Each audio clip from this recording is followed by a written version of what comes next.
《彼得崔》这张专辑，或者王俊杰的音乐路，是带着许多人的祝福往前走的吼。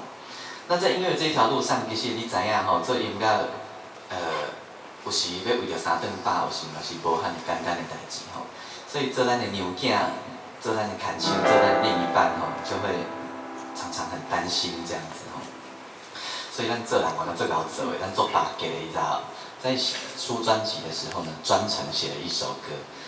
然后写完这首歌以后，我唱完以后啊，在录音室外面的很多工作人员哦，都说奇怪，好像在讲他们的心声哦。啊，其实这首歌是咱做大家的哦，这首歌献给现场所有的女性朋友们哦，我在代替迄个男性给您致敬。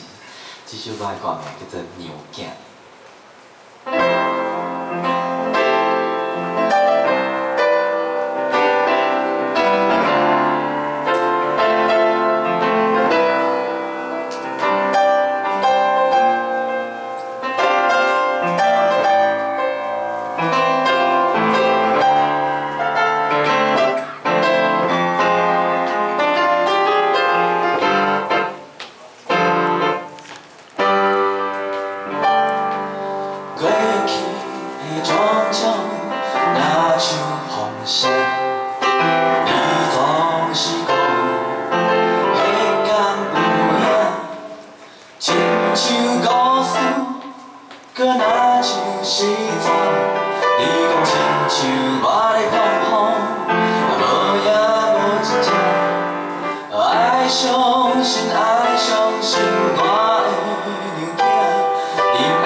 总是藏在心肝一首。